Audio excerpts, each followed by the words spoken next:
What's the biggest culture shock you ever experienced? Story 1. My parents were the typical Asian kind, hard to please and difficult to impress. When I graduated class valedictorian for 6th grade, my mother complained that I did not receive any other award, like best in science or best in math. When I fell down the ranks for top students, I was still in top 10 though. My father told me that the reason he stopped attending school events was because he was ashamed of me.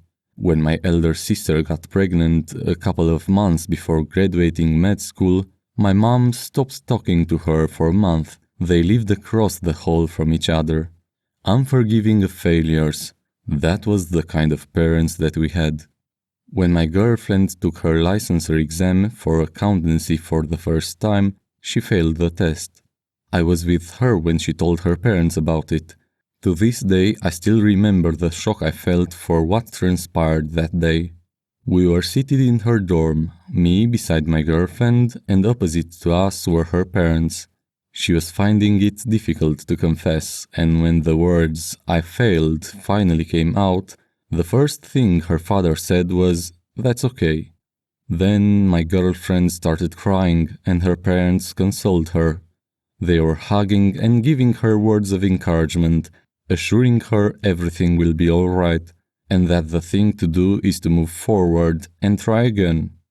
I just sat there watching them and feeling envious, thinking this is what parents should be doing for their children. It came as a total shock for me, this level of openness and understanding. This kind of parent-child relationship was alien to me. I promised myself that if I were to become a father, I would be like her parents. I don't hate my parents though. They weren't bad people. They just had ridiculously high expectations of their kids. My siblings and I had a happy childhood for the most part. Sometimes we would sit and talk about how crazy our parents are and we laugh a lot. Story 2. Trying to cross the street in Hanoi, Vietnam. You can spot somebody who just got here from a mile away because of the look of apprehension and confusion on their face as they try to figure out how to do it. There are very few crosswalks with walk signs. In most places, you look for a gap in the traffic and go. In Bangkok, you just have to make sure the flow of traffic would have time to stop before they hit you, and you would just go and maintain a constant pace. In Hanoi, especially near the French Quarter, you just slowly walk into traffic. There are no gaps. You can sort of put your hand out to let people know you're going, but you just kind of maintain a slow, inching walking pace and traffic will part around you. Scary AF for the first time. For a traveling couple from my country, a busy street with a lot of noise was what abruptly ended their visitation in one of the more popular cities. What for locals is a piece of cake, for tourists is an obnoxiously frightening experience. Story 3. I'm Norwegian, but I went to New Zealand for a year. The culture shock for me was how open Kiwis talk and how there is no such thing as stranger danger. As a typical Norwegian introvert, it took a while to get used to. I'd meet a stranger and they'd break the touching barrier right away and start talking about their cousin's rash and all their weekend plans.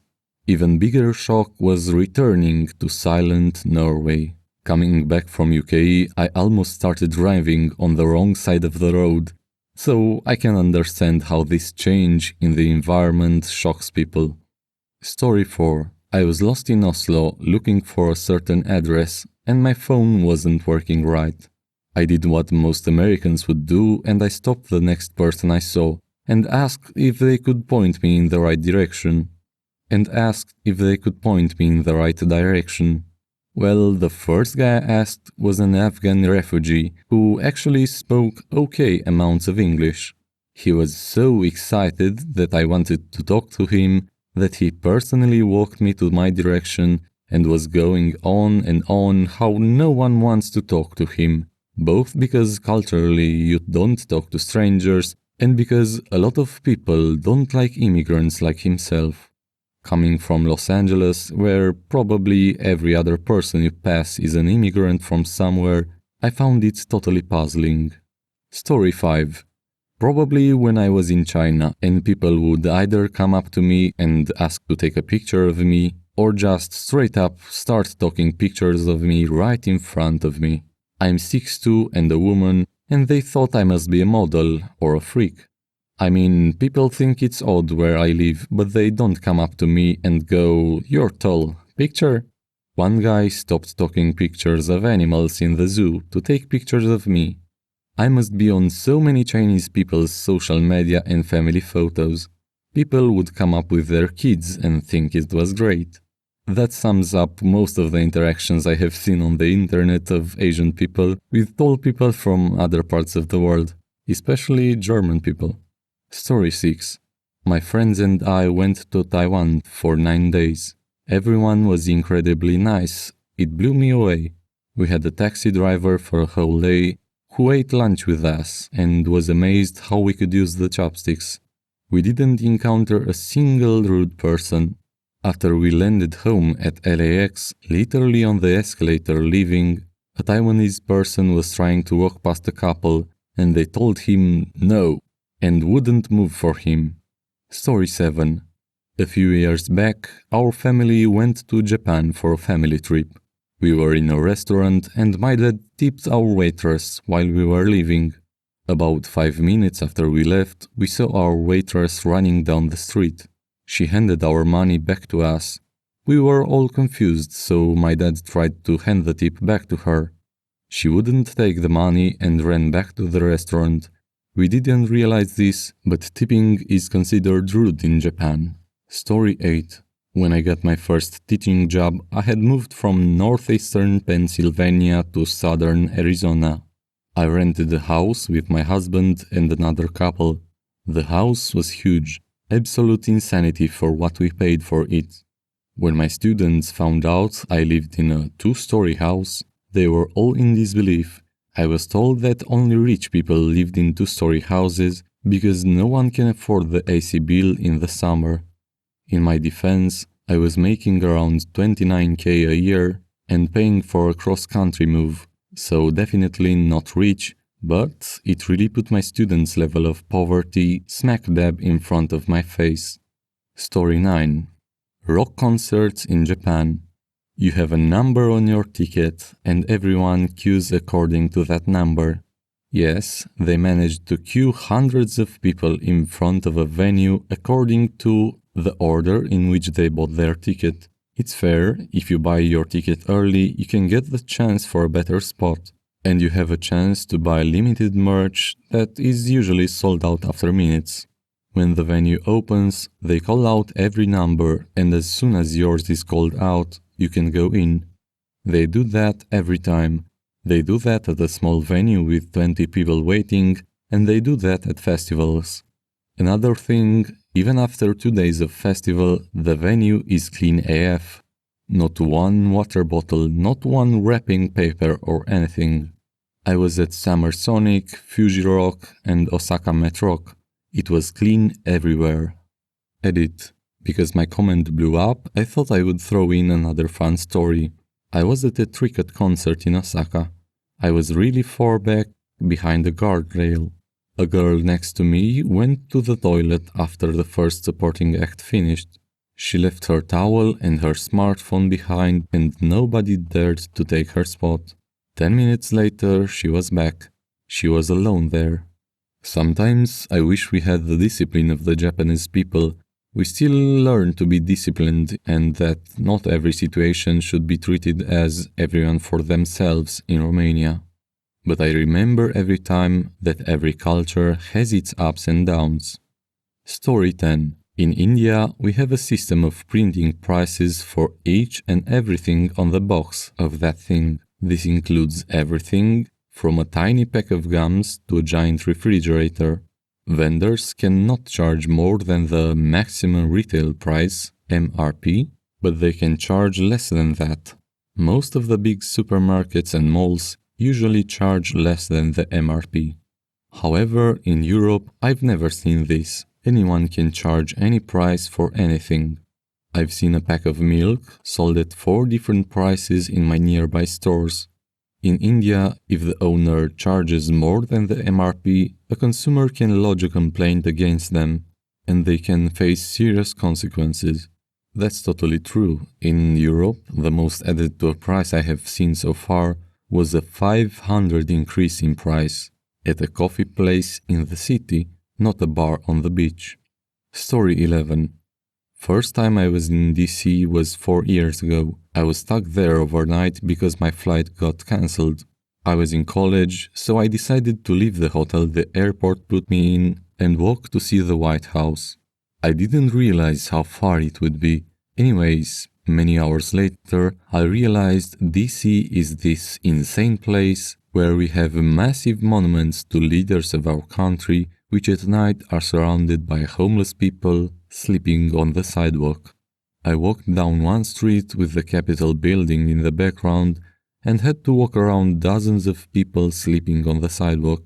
It was one of the oddest experiences of my life. Story 12. When a large Maori man asked to touch noses with me in greeting, the dude looked pissed until I manned up and was the first to touch noses. Then he had one of the best smiles I've ever seen on a mountain of a man. It lit up the entire cultural center. Sometimes traditions kept by some really are hard to comprehend by others. Story 13. Weirdly enough, it was returning to America after spending years abroad in Albania. As mentioned elsewhere in this thread, Albania didn't have any international food chains or restaurants. Everything was local and usually tasted great. I think what it was for me was that when I was going to Albania, I psyched myself up. I knew I was going to a foreign country and that things would be different, and they were. Most stores were no bigger than the size of my bedroom back home. Open-air markets were common, and roadside shops were everywhere. Most people didn't own vehicles and walked or relied on public transportation. But when I returned to America, I was just going home and didn't really think about it much. But after several years, it was weird. The day after returning home, we went to a Costco. Walking around that place on that day was one of the most surreal experiences of my life. Packages of food were huge, and there was just so much of everything. We drove our cars everywhere, and I realized my little hometown doesn't even have a proper bus system. That was easily my biggest culture shock, and it was about my own country. Story 14. Not sure if it counts as a shock as much as a slow realization, because I've been going there all my life. But once I got about 15 and visited Italy, I started getting asked out by guys who just wouldn't take no for an answer. You rejected a guy in the UK and they'll normally just take it well, unless they're a bit unhinged. But in Italy I said no to strangers, friends I'd known for years, people I'd met that night, all people who were otherwise normal, who'd be so persistent that I had either to leave or use my cousin as a fake boyfriend. Story 15. I'm an American who's traveled quite a bit domestically. A few years ago, I went to Croatia for a vacation. I was kind of shocked by just how nice people were, and I was immediately suspicious of this. I had one guy I asked for directions literally stop digging a grave at a graveyard to take his car and lead me to my destination. When we arrived, I tried to give the guy a few euros for his time and fuel. He wanted nothing other than a glass of wine from the innkeeper. I realized the edge America has given me and just how pleasant people in other parts of the world generally are. One commenter funnily replies, "Shh, stop telling other Americans. They'll ruin vacationing in Croatia." Story 16. When I was a kid, one of my father's friends was a woman from a very tough background who left her husband because he used to hit her and her children. She had 3 kids and was living in a 2-bedroom council flat in a tough part of Glasgow. My mom met her because they were both doing part-time university degrees as mature students. She was studying to get the teaching qualification. I became friends with one of this woman's kids when I was about 6 or 7. I'd go over to his house for the night sometimes, and we'd generally wander around the local neighborhood just doing what kids do. He always carried a rucksack and was always on the lookout for empty glass soda alcohol bottles. When he saw one, he'd grab it and stick it in the rucksack. After a while, I started bringing a rucksack along when I visited, so we could double up on a glass bottle carrying capacity. The reason he did this was that, in Glasgow back then, a sort of a proto-recycling scheme meant that every one of those bottles was redeemable for 5p at any shop that sold them. They'd collect them, give out 5p per bottle, send them off to be recycled, and be reimbursed for their time by local government. We'd collect a bunch of these, then, when we went back to the flat in the afternoon, my friend would proudly hand over a few quid in coins to his mother. He used to do this constantly, and it meant, this being the 1980s, a decent little earner to help pay for a bit of the household expenses and so on. I came from a family with a detached house in the suburbs that had 2 cars, 2 parents, 2 nice holidays a year, and no real worries when it came to money. Not rich, just lucky to be standard middle class. Meanwhile, this woman was raising 3 children by herself while studying to become a teacher in a tiny little damp flat in a bad part of town. She never asked her son to do what he did. He just took it up on himself, age 7 or whatever, to go out and do it. It took me a while to understand what was happening, but once I did, I can honestly say it was one of the defining events of my life. I'd say that bigger than what he earned was the fortune the family had by forming such strong bonds. Story 17. I'm Thai. My colleagues are from Argentina and Spain. I ate lunch at 12:30 p.m. and they are shocked. And the fact that lunch for them is at 4 p.m. it's too crazy for me. Comment. Argentina is on a different schedule. I lived in Buenos Aires for a couple months, and you can hardly find anything open before 10 a.m. It's a city that wakes up late and stays up late for sure. Story 18. Came to New York City and located the good British chippy in Lower Manhattan. Bought sausage chips and gravy, would be about 3-4 quid back home. The British guy behind the till managed to keep a straight face as he charged me $20.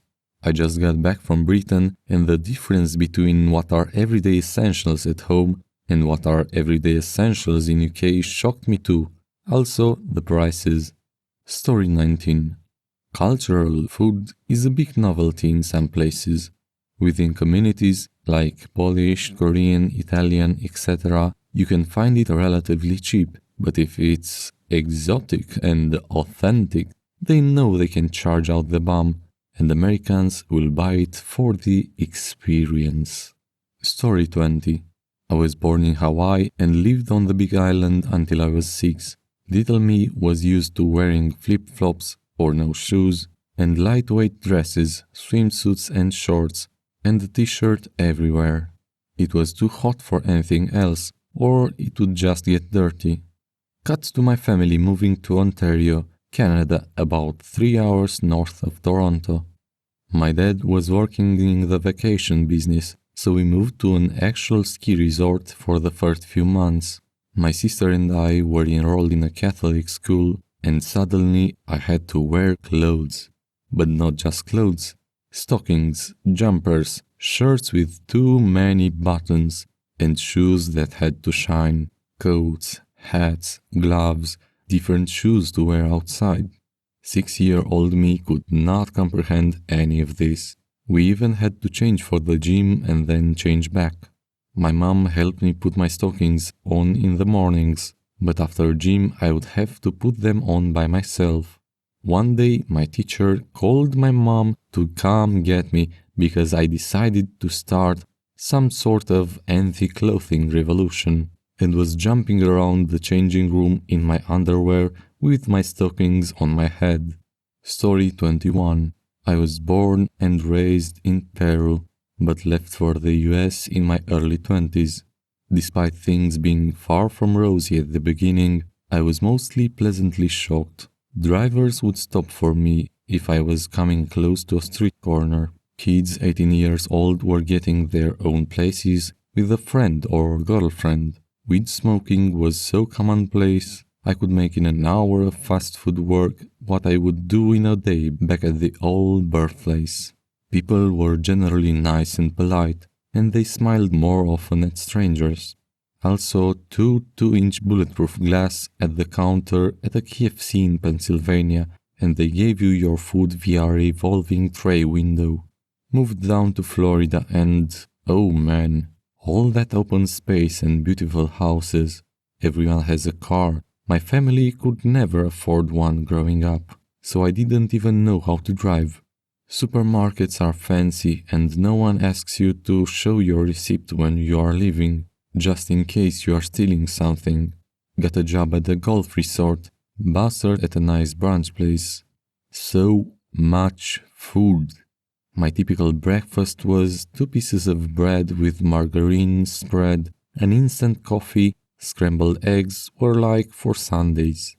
These rich guys are having mimosas and eggs Benedict, pancakes the size of dinner plates, with chocolate chips. Is this Narnia? Bathroom in fancy hotels. I would often start redesigning the place in my mind to turn it into my room. Back at the beginning, I was just fascinated with Walmart. Everything in the known universe is available, and often stuff and brands that I considered rather in the luxury category would be cheaper than they were in Lima. After 12 years, I was recently forced to move back to Peru. I'm convinced drivers are trying to actually kill me. Everything is fenced, and I can get a job that would cover my room's rent plus food and transportation. No one cleans after their dogs, and that one really bugs me. The biggest shock of all is how much of an alien I feel like, even worse than when I first moved to the US. Sure makes me appreciate my time there a lot more. Edit. Thanks for all the support, Reddit. You guys totally made my day. Before the last story, you can check the description, comment about the stories that you had similar to this, and maybe like and subscribe. I have more videos like this on my channel. Story 22. Going to LA as a young teenager from a small rural Midwestern town. The size of the city, riding a bus for the very first time, and the fact that nobody seemed to care about the ocean. He's just a cold grey blob, I was told. I was definitely a country mouse in the big city. I think you will like the video that's showing on the screen, and you could also check my channel and subscribe for more. Have a pleasant rest of the day, and I'll see you in the next one.